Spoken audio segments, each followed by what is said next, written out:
नमस्कार दोस्तों, कैसे हो आप लोग। सबसे पहले स्टैंडर्ड डिस्क्लेमर, ये वीडियो पूरी एजुकेशन पर्पज के लिए। कोई भी फाइनेंशियल डिसीजन लेने से पहले अपने फाइनेंशियल एडवाइजर की सलाह जरूर लें। और सबसे पहले आप सभी स्टूडेंट्स को होली की बहुत बहुत हार्दिक शुभकामनाएं। तो बात करेंगे हमारे प्रीवियस वीडियो में हमारे कुछ स्टॉक स्मार्ट मनी के हिसाब से पेंडिंग रह गए थे। उनको देखेंगे कि उसमें स्मार्ट मनी के हिसाब से क्या क्या स्ट्रक्चर मैप हो रहे हैं। और चलते हैं सीधे चार्ट पे। रिलायंस तक हमारे प्रीवियस वीडियो में हो चुका था। अब हम बात करेंगे टीसीएस, इन्फी, विप्रो, मारुति, सन फार्मा, सिप्ला, भारतीय एयरटेल और एशियन पेंट्स की। तो सबसे पहले टीसीएस के 15 मिनट के चार्ट पे आ गए और इसने क्या किया, इसने चौक किया हमारा 21 मार्च को। ठीक है ना। जब भी चौक करता है ये बेरिश चौक है। और इसके बाद हम फाइंड आउट करते हैं कि अपना इंडोसमेंट लेवल जो कि हमारा 3986 पॉइंट जो भी आ रहा है, इसका हाई आप देख लो 3985.85। तो सबसे पहले आप इसको टीसीएस को यहाँ पर इंडोसमेंट लेना चाहिए और इंडोसमेंट के बाद इसको हम थोड़ा जब जहां भी ऊपर एक्सट्रीम पे मिलेगा वहां से सेल करने की कोशिश करेंगे।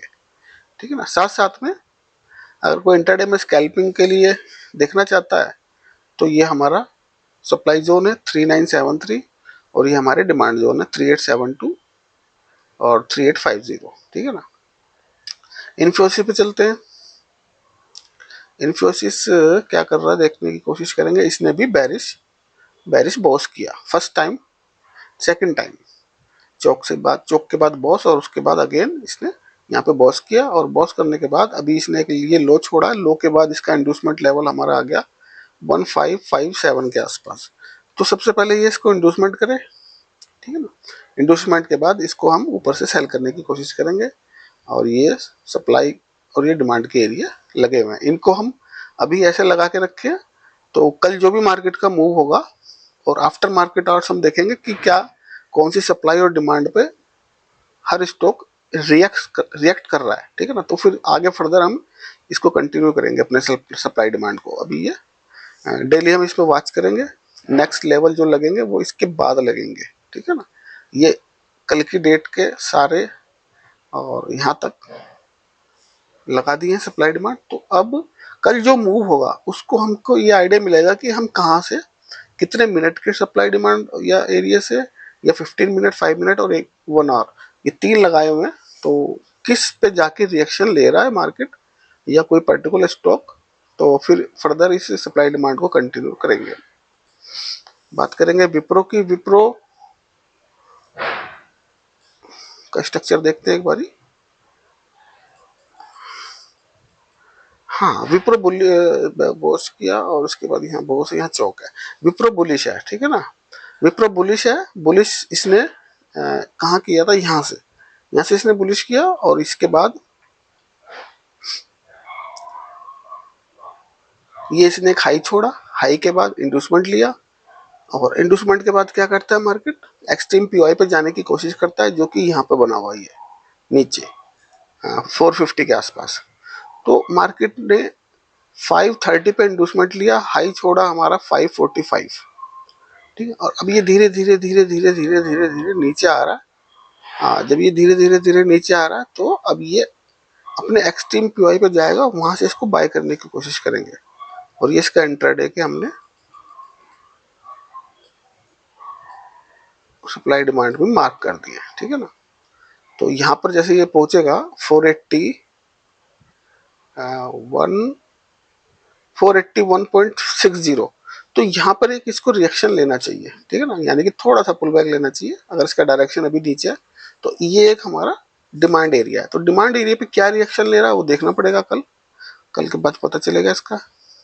मारुति बुलिश है और इसने बॉस किया और बॉस के बाद ये इसका इंडोसमेंट लेवल है आपका 1190 के आसपास और उसके नीचे ही हमारा चौक का लेवल है और यहीं पे एक डिमांड एरिया भी बना हुआ है। तो इसको वेट, सबसे पहले तो उसका वेट करना पड़ेगा हमको इंडोसमेंट का, उसके बाद ही कोई फर्दर बाय सेल किया जा सकता है इसके अंदर। सन फार्मा, सन फार्मा को देखने की कोशिश करेंगे क्या स्ट्रक्चर इसका क्या है। इसने बेरिश चौक किया यहाँ पर, फर्स्ट टाइम बेरिश इंडिकेशन दिया और जब बेरिश होता है उसके बाद हम देखते हैं कि इंड्यूसमेंट कहाँ पर है। हमारा इंड्यूसमेंट इसने ले लिया, और जब इंड्यूसमेंट लेता है तो ये जाता है एक्सट्रीम पे।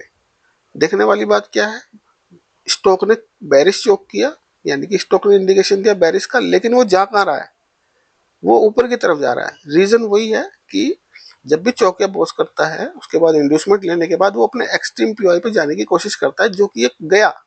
और जाने के बाद इसने यहाँ एक्सट्रीम से अपना एक छोटा सा अभी पुल बैक लिया है, और यहाँ पर एक ये कल का परसों का लगा हुआ है, तो यानी कि इसने 15 मिनट की अपने सप्लाई जोन से सप्लाई ली है। ठीक है, तो ये अच्छा सेलिंग एरिया था, सप्लाई जोन भी है और एक्सट्रीम पे भी है, तो यहाँ पर एक ट्रेड बनाया जा सकता था, या बनाया जा सकता है फिलहाल। ठीक है ना, अभी तो इसके ये अगर यहाँ से चला है तो फर्स्ट रिएक्शन इसका आना चाहिए 1582 के आसपास। ठीक है ना, क्योंकि इसके बीच में और कोई सप्लाई डिमांड नहीं है। ये है और इसके बाद ये है, उसके बाद नीचे और उसके बाद नीचे। ठीक है ना, हालांकि इसको अपने स्ट्रक्चर के हिसाब से बेरिश हुआ है तो एक्सट्रीम से इसको नीचे यहाँ क्लोजिंग देनी चाहिए, जो कि हमारा ये रिस्क रिवार्ड लगा हुआ है। सिप्ला, सिप्ला ने बेरिश बेरिश चोक किया आपका 19 मार्च को, और जब भी बॉस या चोक करता है तो उसके बाद ये अपना एक इंड्यूसमेंट लेवल छोड़ता है, जो कि इसका इसने लिया 1439 पे। पहले इसका इंड्यूसमेंट लेवल ये था, फिर शिफ्ट होकर यहाँ आया, फिर शिफ्ट होकर यहाँ आया, जो कि इसने यहाँ से लिया। अब यहाँ लेने के बाद क्योंकि बेरिश है और ये एक्सट्रीम पे जाने की कोशिश करता है स्टॉक, तो हमें अच्छा सा कोई एक्सट्रीम पर पॉइंट मिलेगा यहाँ पर, तो यहाँ से इसको सेल करने की कोशिश करेंगे 1500 के आसपास। और अभी इसके ये करंट के सप्लाई डिमांड लगाए हुए हैं, कल इसको देखेंगे कि कौन से सप्लाई और डिमांड से ये सप्लाई और डिमांड ग्रैब करके जा रहा है। भारतीय एयरटेल, एयरटेल ने बॉस किया। ठीक है, यानी कि बुलिश है, बुलिश कंटिन्यूएशन में जा रहा है। ये बॉस किया था, यहाँ भी बॉस किया है, और जब बुलिश बॉस करता है उसके बाद हम इंडूसमेंट फाइंड आउट करते हैं। इंडूसमेंट ये ले चुका है ये वाला। जब इसने इंडूसमेंट ले लिया तो इसके नया एक हाई हमें दे दिया, और नया हाई मिला है, तो अब ये क्या करेगा, थोड़ा नीचे एक्सट्रीम पे आने की कोशिश करेगा 1215 से लेके 1220। यहाँ से हम इसको बाय करने के लिए देखेंगे, क्योंकि यही अच्छा हमारा रिस्क रिवार्ड यहाँ पे अच्छा रहेगा। बाकी ये 15 मिनट के सप्लाई है, ये 15 मिनट की डिमांड है, ये 1 घंटे की डिमांड है, ये 1 घंटे की डिमांड है। एशियन पेंट, एशियन पेंट का स्ट्रक्चर चेक करें क्या है। ये बेरिश है, और ये पूरा कंप्लीट स्ट्रक्चर आपको दिख रहा होगा। यहाँ इसने चौक किया था हमारा 23 फरवरी को। ठीक है, चौक के बाद इसने एक एक्सट्रीम लो दिया, लो के बाद हमारा इंडूसमेंट लिया इसने। एक्सट्रीम लो इसने दिया हमको 29 फरवरी और 6 मार्च, इंडूसमेंट लिया 7 मार्च, और अब ये ऊपर जाने की कोशिश करेगा और यहाँ से इसको सेल करेंगे। ठीक है ना, तो होपफुली आप समझ गए होंगे सारे। और निफ्टी बैंक निफ्टी मैं बता ही चुका हूँ आपको। एक बार ये निफ्टी का ग्राफ को दिखा देता हूँ आपको, क्या निफ्टी में क्या हो रहा है, क्या होना चाहिए। वैसे तो बनाया हुआ वीडियो, फिर भी हम देखेंगे। निफ्टी हमारे टाइम इंपॉर्टेंट टाइम जोन के नीचे है, और ये मैंने परसों या 2-3 दिन पहले ये एक ऐसा स्ट्रक्चर क्रिएट किया था कि मार्केट को इस स्ट्रक्चर के हिसाब से चलना चाहिए। और मार्केट अगर यहाँ कल के लो से नीचे निकल रहा है तो धीरे धीरे ट्रैक करके वो नंबर 4 पे जा सकता है। ठीक है, लेकिन जो भी यहाँ पोजीशन में होंगे उनको ये नंबर 2 के लो पे निकल जाना चाहिए एक बार, और यहाँ वेट करनी चाहिए। उसके बाद अगर फर्दर नीचे क्लोजिंग मिल रही है, ठीक है ना, अच्छी खासी, ठीक है, नीचे जाने की कोशिश कर रहा है और क्लोजिंग भी दे रहा है, तो फिर हम डायरेक्टली 4 नंबर तक जाएंगे, और 4 नंबर पे हम अपने सारे प्रॉफिट बुक करेंगे यहाँ पर 21,400 450 के आसपास, और फिर वेट करेंगे एक पुल बैक की। तो इतना अभी आने में टाइम है 4, तो जब जैसे जैसे पहुंचेगा मैं आपको बताऊंगा। अभी तो फिलहाल सेल ऑन राइज है, और ये काफ़ी टाइम से सेल ऑन राइज ही हमारा सेम स्नैरियो बैंक निफ्टी में बना हुआ है। तो मिलते हैं नेक्स्ट वीडियो में। थैंक यू दोस्तों।